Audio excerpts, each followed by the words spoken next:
Okay, we're gonna do a little push day today. These days I've been training for about 45 minutes, an hour at the most.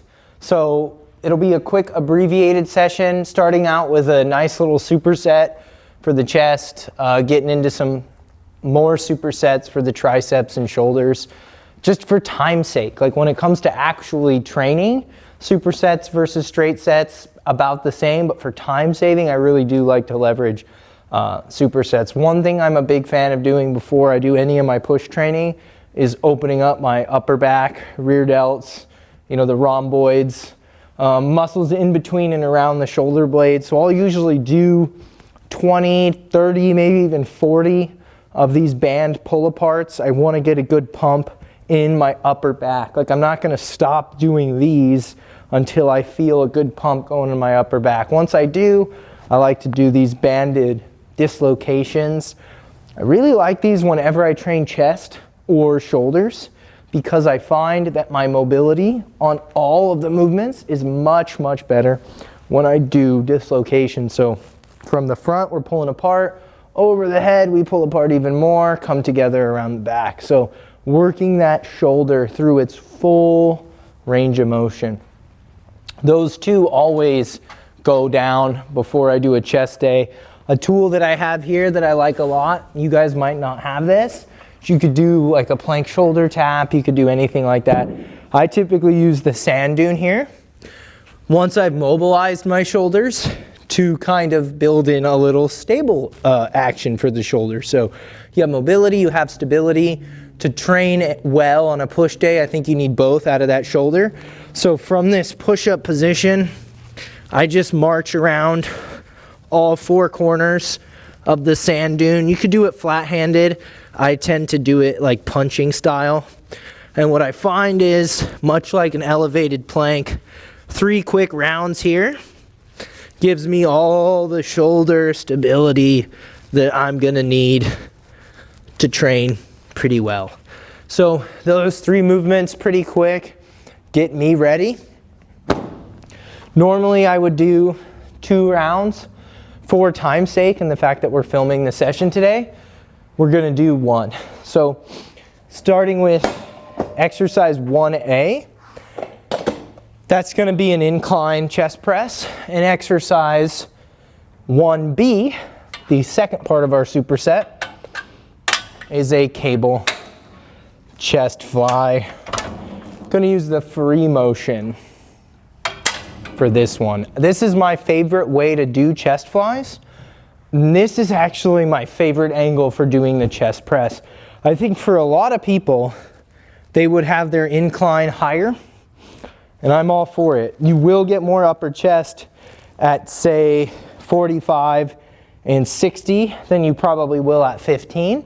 But this actually allows me, in my opinion, to train pretty hard, train pretty heavy, and get a little bit of both the clavicular and the kind of sternal part of the pec. So let's open it up. One thing I do with pretty much every session, before I get going, like I want at least 1 set to just feel it out. So yeah, 50 is probably sub-maximal, but it's gonna be a good weight here for the first set. And I'm just going slow and up fast, down pretty slow, up pretty fast, waiting until I kind of feel a pump in the pecs, until I feel a good stretch. I think 10's probably gonna be fine. Well, there you go. You can tell I'm not used to working out with one of these.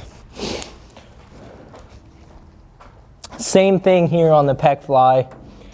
Well below my working weight. So I'll pick 20 pounds. Normally I'll fly more than this, but this is just to get the form, just to feel it, make sure everything's warmed up.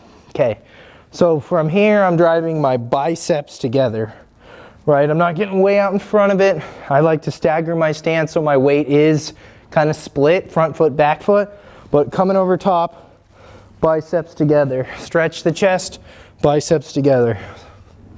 Not hands together. I really like to cue biceps together. Stretch, biceps together. And it's a fly, and it kind of finishes with a little convergent press. And then right there after 2 sets, I've got a pretty good pump. I feel my chest, shoulders feel good, upper back feels like it's involved. We can get into the working sets. Yeah. So looking for 1 to 2 reps from failure. Let me take my wedding ring. Actually, let's not take my wedding ring off. We're looking at like 1 to 2 reps from failure here on this and on that. Probably 2 sets of real hard working weight. I don't need to do a ton of sets in my opinion to get the stimulation I need. So I'll probably open it up with like a 75-pound dumbbell, press as many reps as I can get until I'm 1 to 2 reps from failure. I'm not going for a rep count because over the holiday I didn't train as much as normal, so I already know at 75 I'm south of my normal working weight. I still think it's gonna feel heavy, so I'm not trying to break any records here. I'm gonna use the proximity to failure as kind of my guide. So again here, just like on the fly, stretch at the bottom, biceps together.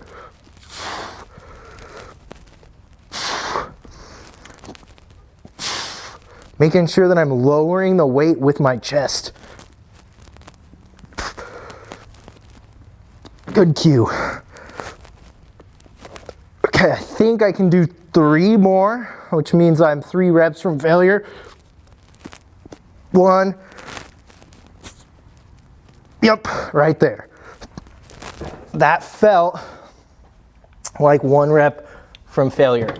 And you can always use velocity, right? Like, are you even, if you're not slowing down, you're probably not all that close to failure. Okay, here we're looking at jumping from 20 up to 27 pounds.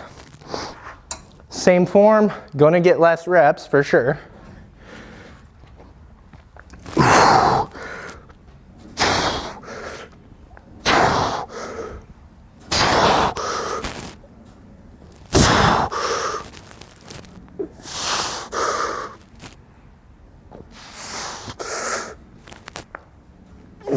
Okay, so I think we got about 10 there and about 9 here.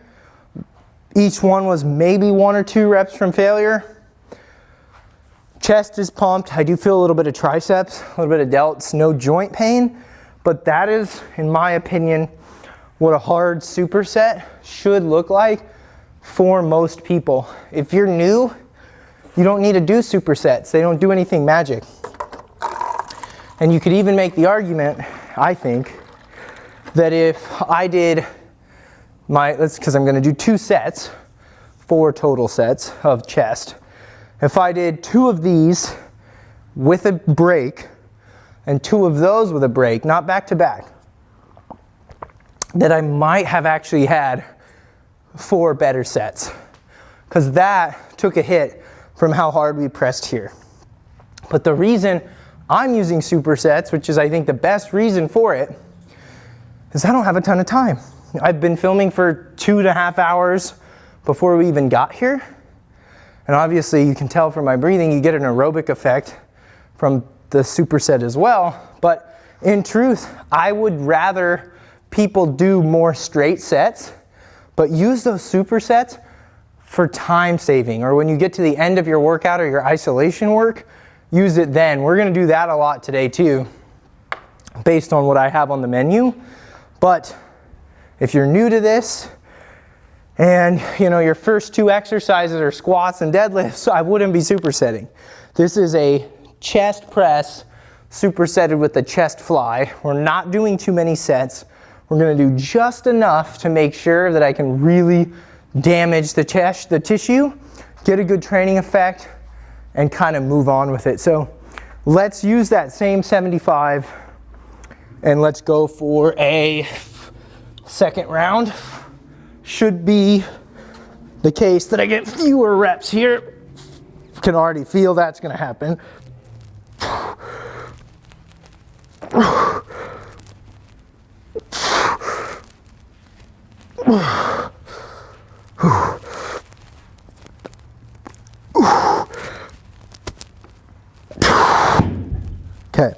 So 7, and I kind of hit the wall, which I would say was probably, if I had a spotter, so you had to pick, either have a camera guy or you have a spotter, I maybe got 1 more rep. So I think that's 1 rep from true failure. I'm really happy with that. That's gonna help me grow muscle. So we come here, last time we got 9. 1, 2, 3, 4, 5, oh boy. 6, 6.5. And again, maybe I get 1 more, maybe I don't. The pecs are pumped. I really feel that. And because this is a compound movement, there's a lot more joint involvement. I'm getting this big range of motion here, so there's more shoulder and elbow. And this is more of an isolated movement. It's really only going through this shoulder joint, and much of the elbow extension that's happening, it's already kind of past the point where the pecs have done most of the work. So this compound into this isolation, my pecs are crushed after just 1 warm-up set and 2 working sets. That's the nice thing about doing a compound into an isolation movement. And so I could give you another example, like if we were training back and we had limited time, I could do a pull down, for example, which has a lot more elbow flexion. So yes, I'm for sure getting biceps, for sure getting shoulders, obviously I'm getting lats. Lots of joints moving here, elbows, shoulders especially. A little bit of T-spine extension as well. So that's a compound movement. And I don't have a ton of time today, so what I'm gonna do is I'm gonna do 10 lat pull downs, and then I'm gonna go into 10 straight arm pull downs. Super similar to what we just did with the pec bias chest press into the pec fly. And so this is gonna be mostly lats and triceps. There's no elbow movement at all. It's all going through 1 joint. It's a shoulder movement, or shoulder joint. So we would call this more of an isolation exercise. So this into this is very similar to what we just did, but for the chest. I use those kinds of pairings a lot when I'm in a crunch for time.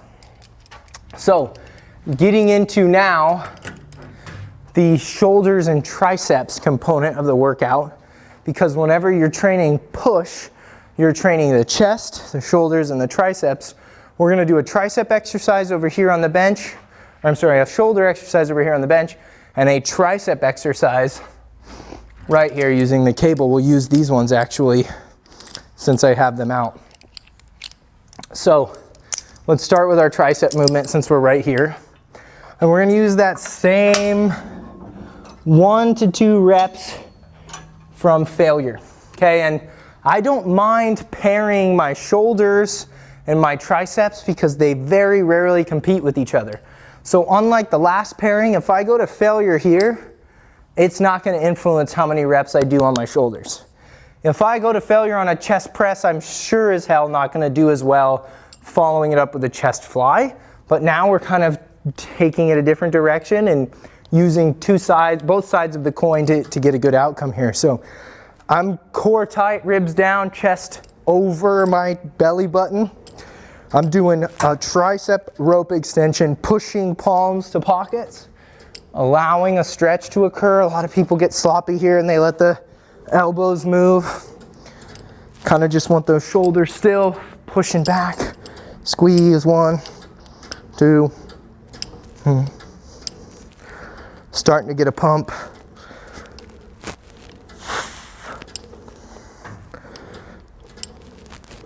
I already know that I've probably done close to 20 reps. So when I come back through this guy, I'm gonna bump the weight up because I want that to be harder earlier. That's what she said. Okay, chest supported Y raise. We'll go light here. I kind of like these two because they let you really hit your delts, your shoulders.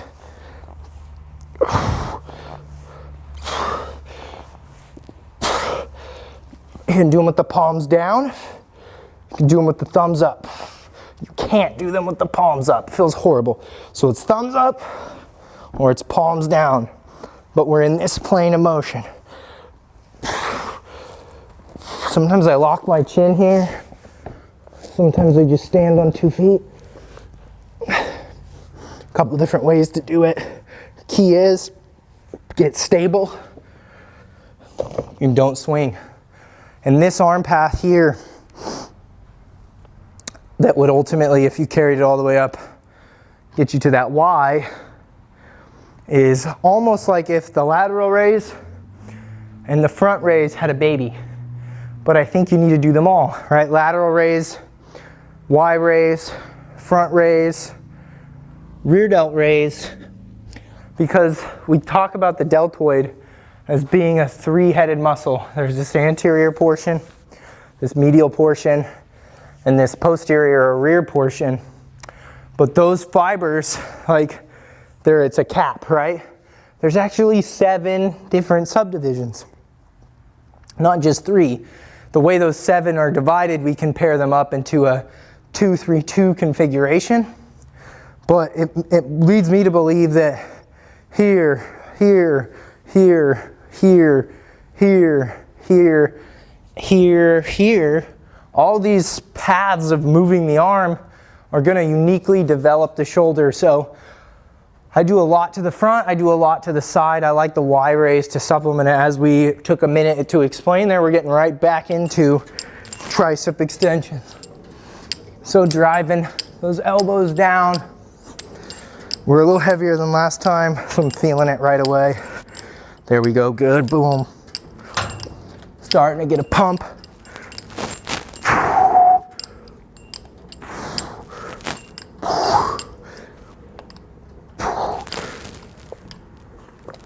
Okay, it's probably the last good rep I'm gonna get without cheating on the form. And that, again, there's no competition between these two.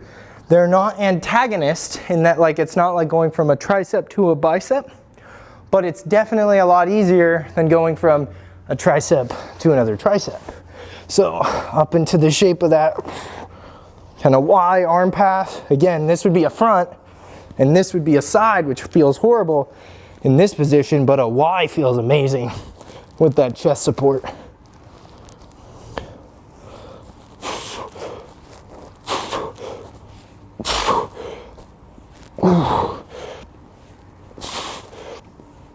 And I'm starting to lose the ability to get all the way up. You can keep going, and you can even get a little sloppy with these, kind of swinging in that bottom range. A lot of people would call that a lengthened partial. Those are really in right now. And the lengthened partial means, like, okay, I'm doing a partial rep where the muscle's lengthened. So on that shoulder, it's like shortened here, it's lengthened here. So in that shortened position, up top, it's hard, but in this lengthened position, I can keep going. So shoulders and lats are really good ones to play with this new lengthened partial thing everybody's talking about.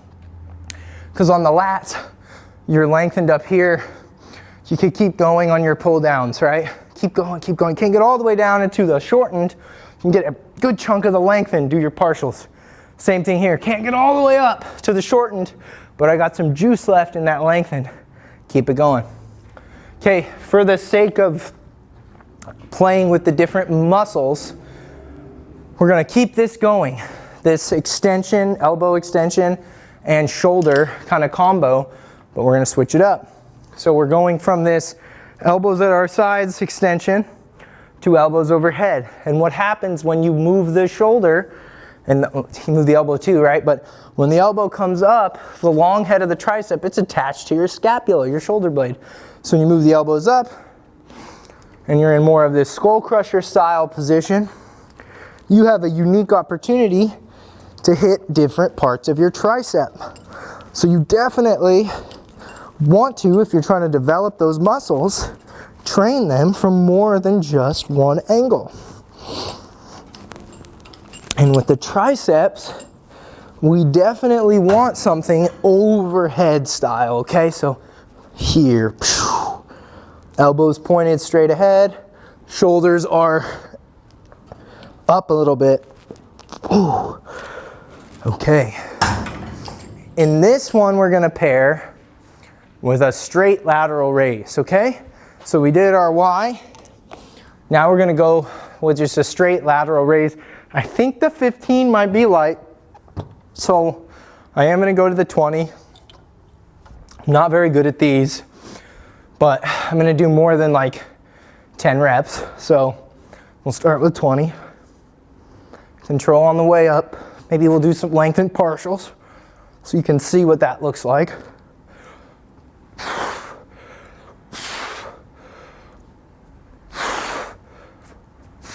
Okay, so let's say it's getting hard at the top. Can't get all the way up. Here come those lengthened partials. Still going.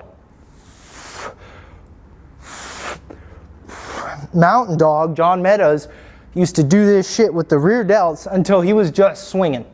And I'm not saying we're gonna do that, but. Okay, so had a little bit of juice there to show you what the lengthened partials look like, but we're gonna bounce back and forth. So we did chest press, chest fly, warm-up set, then 2 really hard sets. And because that chest press was compound, and we know it got the triceps and the shoulders, I didn't do a tricep warm-up set. I don't think I need one. I think that they're pretty primed and ready to go after the press. Obviously, we did triceps before this one, so they're certainly ready. A lot of times when you're doing your warm-up sets, maybe you just do one if you haven't done the exercise in a while. But if you did a compound before that already worked it, I don't know how much you get out of that warm-up set, especially if it's a isolation movement. Okay, that's pretty heavy. So we're gonna go 25 here for our lateral. And we're gonna see how that feels. It's heavy.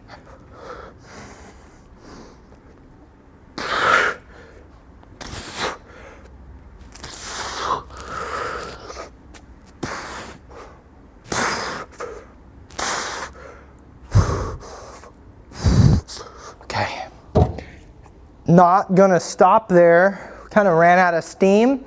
We're gonna keep going with the 15s, make it a drop set. This is where we'll add our lengthened partials here.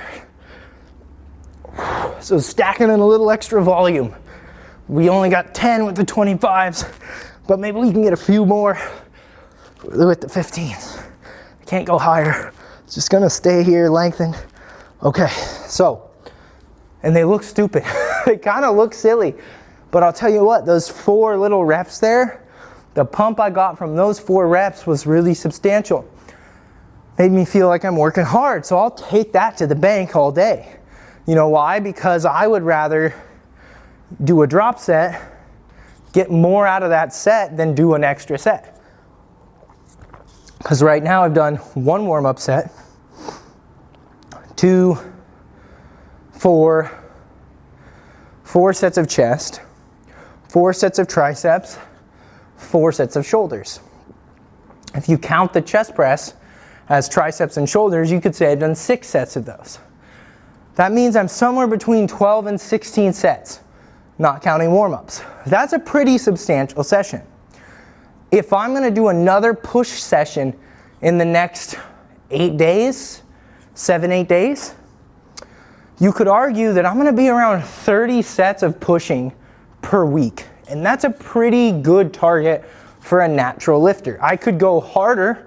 I could do a little bit more. I don't think I need it because again, during the holidays, I kind of detrain. So now what I'm thinking to myself, and you guys should think this too, are all the sets that I'm doing going to be stimulating? Are all the sets that I'm doing going to make a difference? Or am I just doing more work for work's sake? I know myself, and I think I can get 1 more good set out of my triceps and out of my shoulders, but I don't think I have too much more after that. So what we're gonna do is we're gonna pick an exercise that's super stable, that I know I can do for a high amount of reps with good form, and I'm gonna take it to failure. So I'm gonna stick with that tricep extension. Instead of the rope, I'm gonna use the V-bar. Little more stable. This will be my last set for triceps. I'm going V-bar extensions all the way to failure, okay? Till I can't do any more. And so this will be set number, if you don't count the warm-ups, this is set number 13. If you count the warm-ups, this is set number 15. So this set's gonna take a while because this is stable. Even though, I spoke too soon, here we go. Even though the ropes are hard, it's easier with these.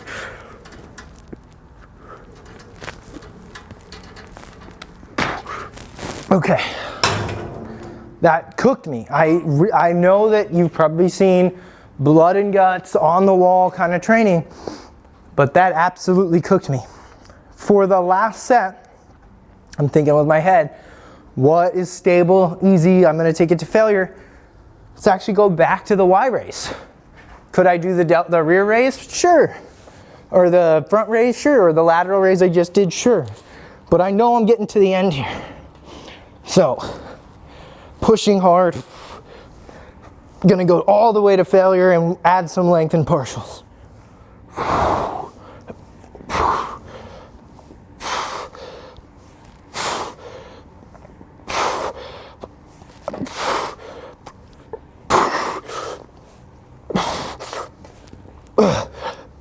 Okay.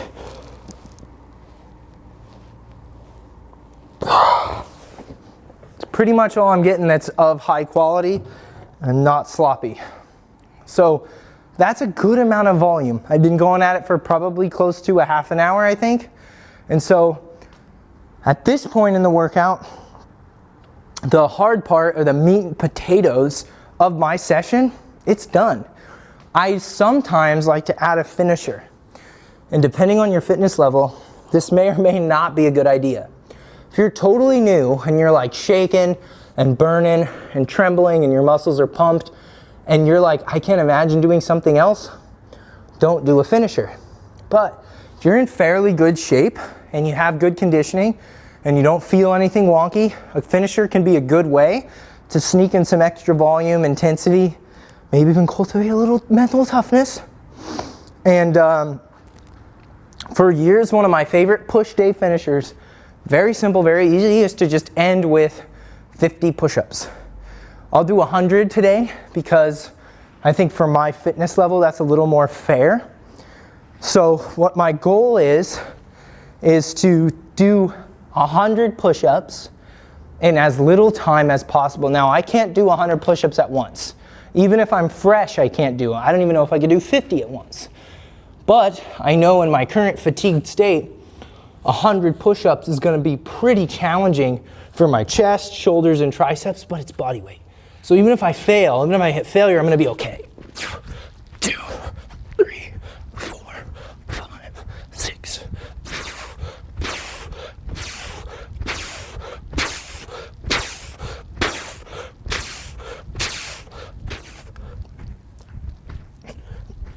So I got my first 20. And what I'll do is I'll try to do 20 at a time until I can't do 20 at a time. And so that clock's gonna hit around 20 seconds of rest in like 5 seconds. I'll go for another 20. And so here we go from 20 to 40, hopefully.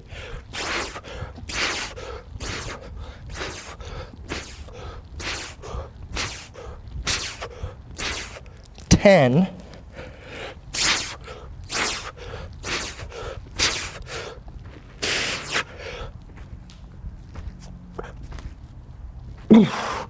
Okay, so that's 40, and I'm pretty shot. I don't think I could go from 40 to 60. I can't make another 20. So let's go for chunks of 10. See if I can go from 40 to 50, 50 to 60. And what you'll find when you do these kinds of finishers is every damn set, you're gonna lose steam, like a lot. Here we go.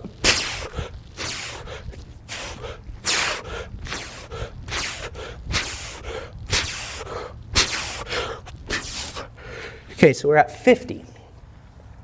Get a little water. I had said 50 would be good, and I think based on my current fitness level, I was kind of right about that.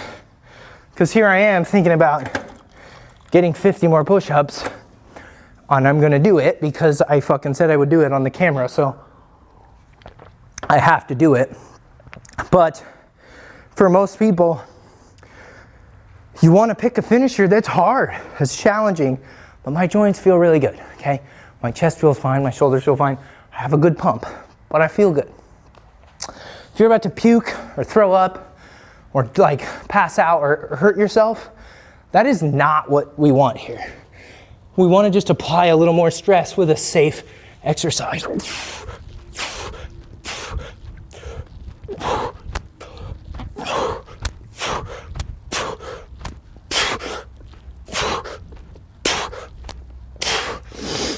So we're at 63, and we'll keep climbing until we get to 100.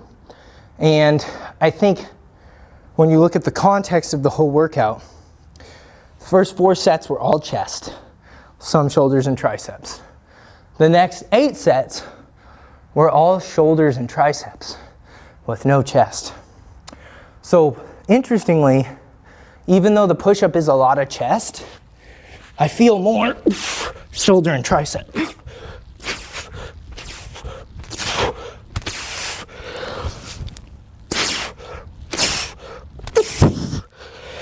Okay, that's 76.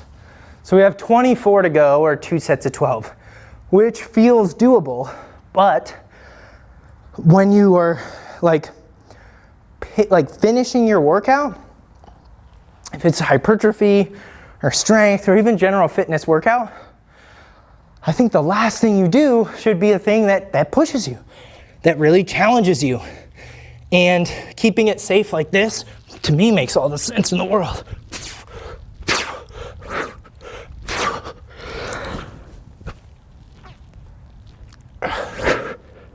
Okay, so that's 87.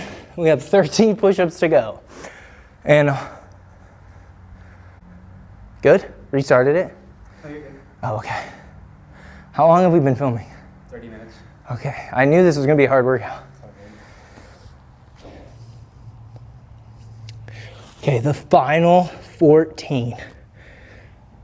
We're getting them all without a break. Oh God, maybe not.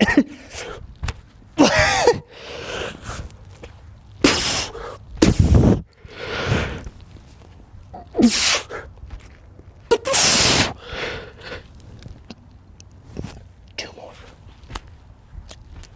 Okay, so there you have it. 100 push-ups from hell. It was like 20, 20, 15, 12, 10, 14, 10, 6, 5, 2, 2. However you get there, get there.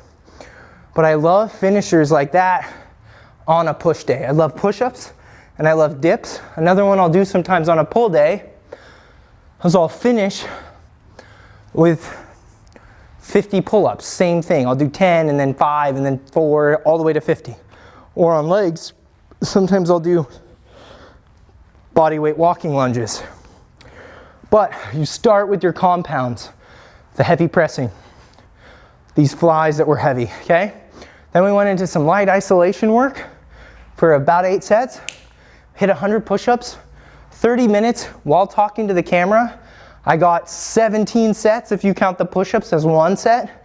If you count them as individual sets, I probably got 25. That's a lot of work in a short amount of time. I think that's a very effective workout that many of you can follow and just scale to your fitness level. I hope you liked the video. If you did, be sure to hit the subscribe button, leave me a thumbs up, hit the notification bell so you catch the next one.